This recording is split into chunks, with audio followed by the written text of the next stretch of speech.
Olá, amigos. Estamos de volta para mais um estudo dentro dos ideais da doutrina espírita. E no dia de hoje, voltamos com o livro Vinha de Luz. Vamos, então, passar ao seu capítulo primeiro, que se intitula Quem Lê, Atenda. Esse capítulo primeiro é tirado do Evangelho de Mateus, do capítulo 24, versículo 15, que diz: Quem lê, atenda. Emmanuel emprega como tema a fala do Cristo de forma literal, e esse, por sua vez, o Cristo, apresenta aqui um trecho do livro de Daniel, do capítulo 9, versículo 27, no texto considerado profético sobre os desafios, as dificuldades que irão acompanhar os seguidores da doutrina cristã.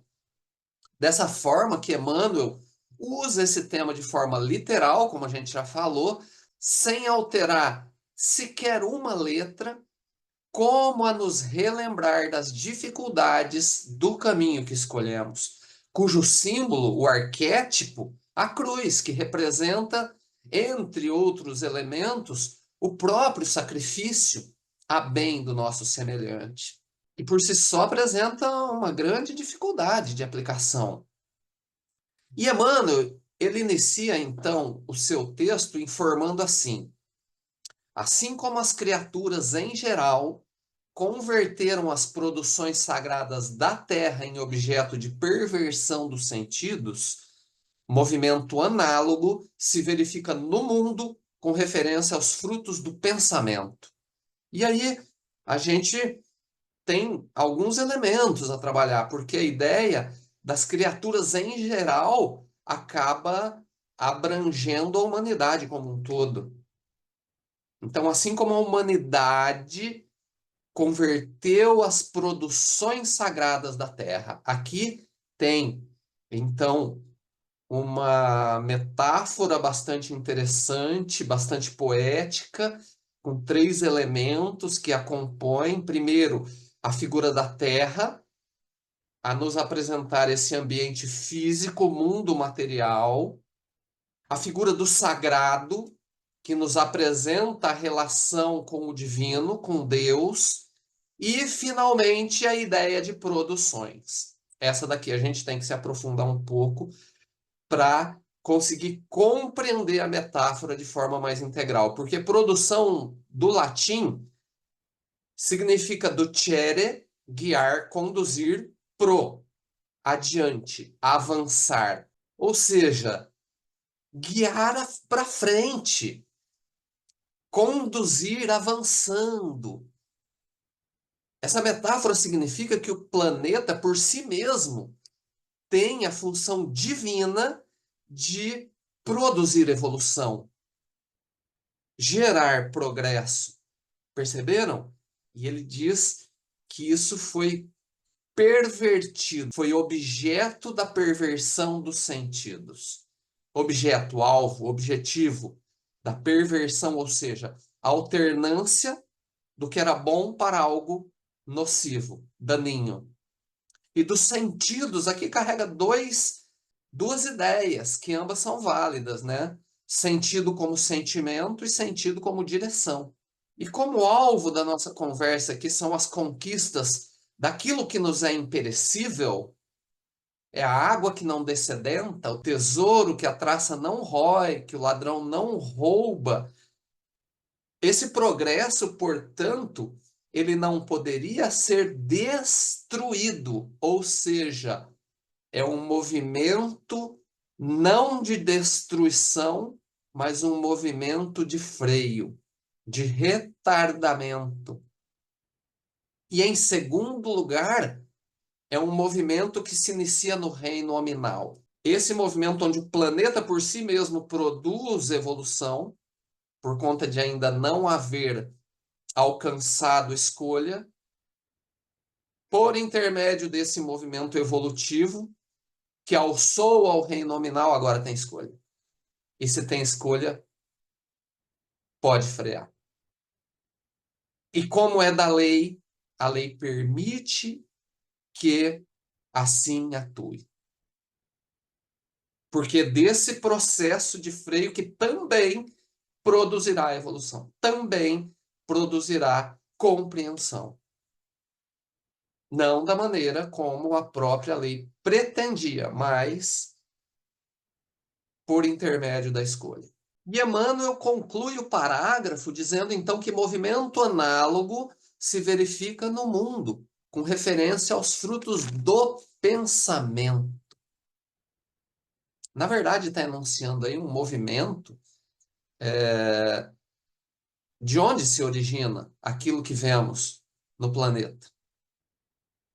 Porque é no campo do sentimento que tem origem os nossos pensamentos, e dos nossos pensamentos se originam as nossas ações,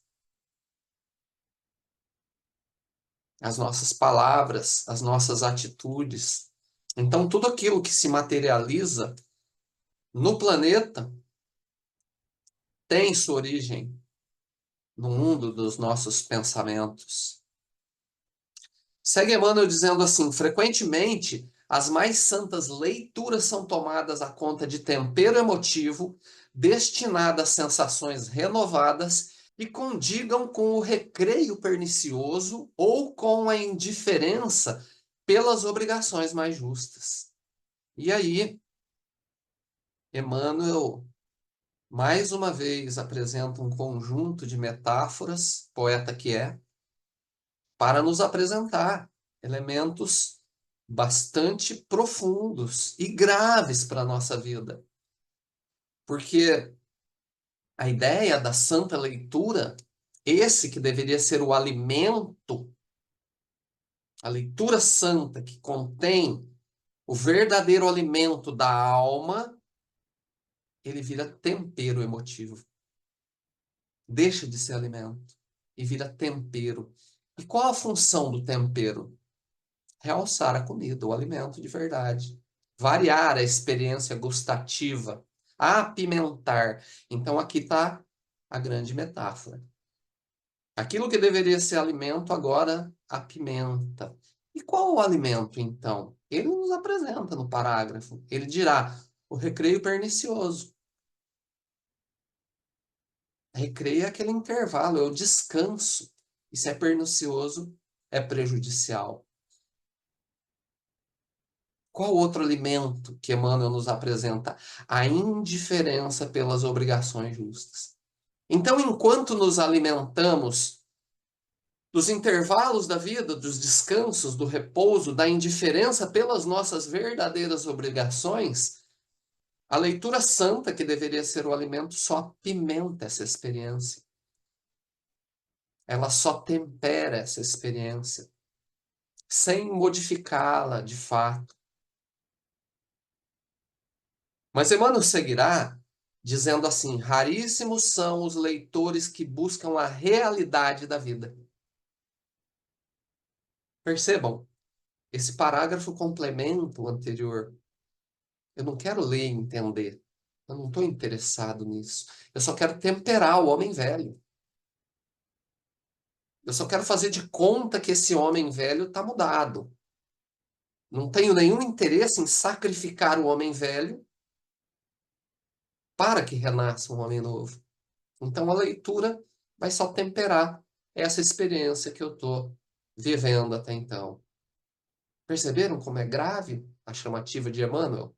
Mas Emmanuel seguirá nos apresentando questões mais graves ainda. Ele dirá assim: o próprio Evangelho tem sido, para os imprevidentes e levianos, imprevidente, descuidado, leviano e refletido, vasto campo de observações pouco dignas.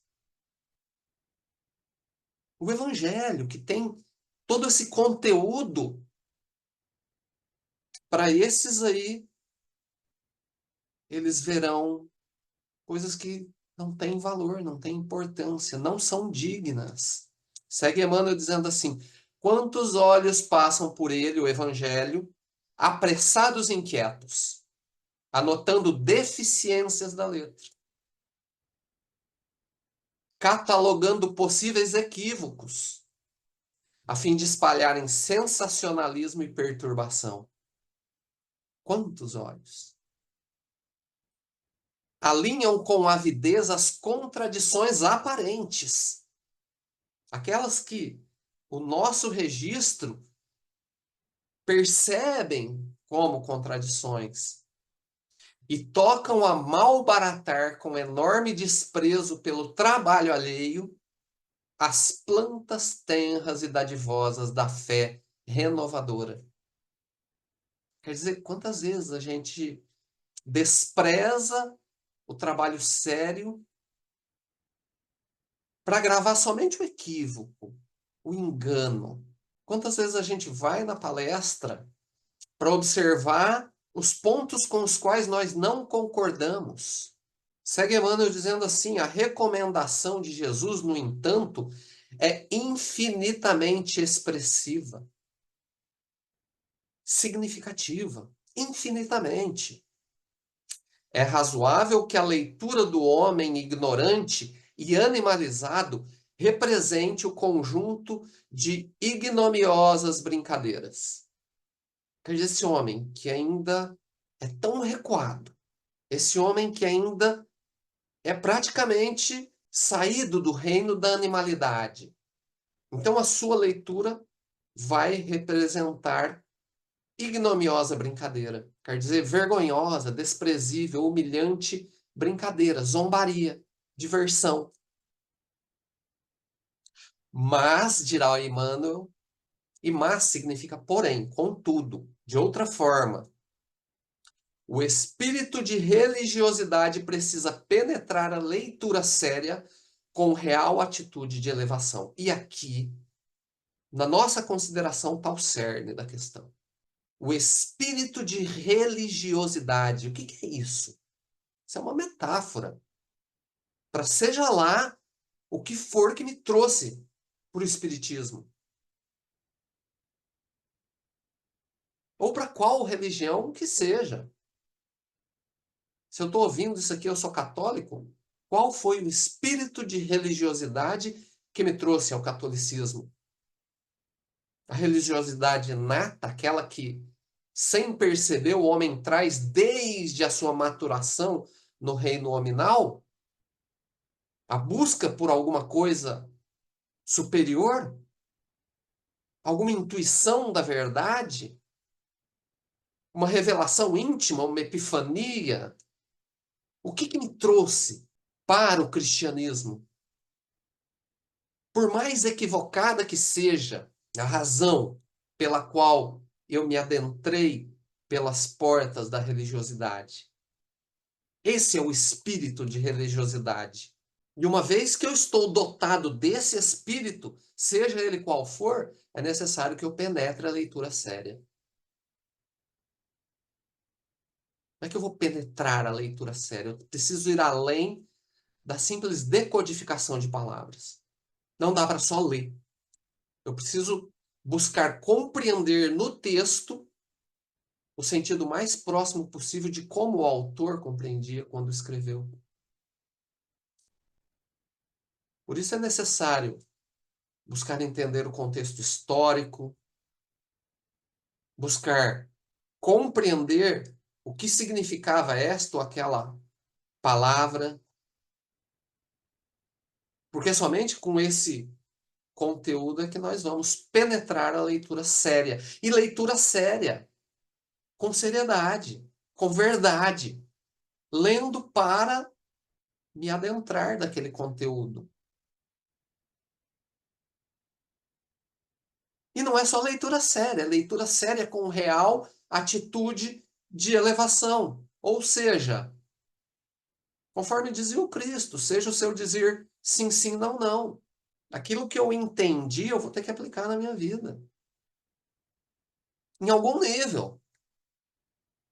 Conforme nos dirá o Cristo na parábola do semeador. A boa terra é todo aquele que ouve, compreende e produz, aplica. Uns 30, uns 60, outros 100 por um. Quer dizer, quanto eu puder aplicar, mas eu preciso aplicar. É isso, é disso que se trata.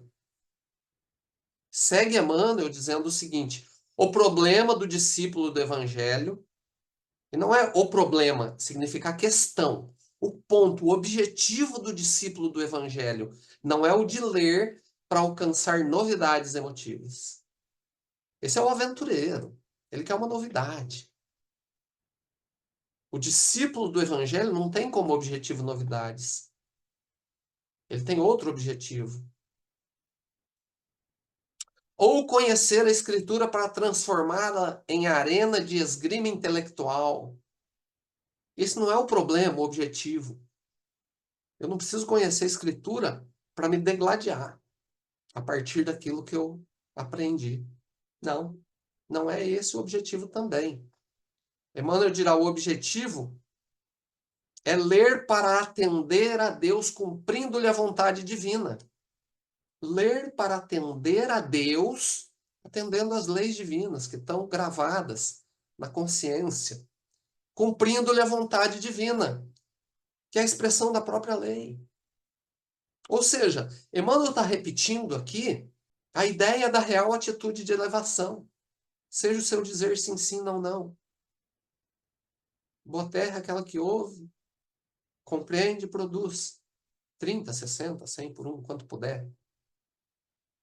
Se ele repete, é porque é importante isso. Conforme ele narra lá no começo, a massa da humanidade não fará isso. Nós não faremos isso de forma integral. Mas é importante, é necessário que nós começamos a fazer em algum nível. Seja 30, seja 60, seja 100 por um. E é nesse momento em que Emmanuel encerra essa composição tão válida, tão importante, e que abre os demais textos do livro, e eu penso que aqui já tem um fundamento bem importante, né? Ela abre para que, a partir daí do seu capítulo 2, a gente já enverede pelos textos que nos serão apresentados nessa obra, o livro Vinha de Luz, com esse olhar, com esse entendimento. Então, que Deus nos ilumine, nos abençoe, que nós possamos, a cada movimento na direção do Mestre, nos lembrarmos desse farol que Emmanuel nos apresenta ao inaugurar a obra Vinha de Luz. Desejamos a todos aí uma semana de muita luz, muita paz e até o nosso próximo encontro.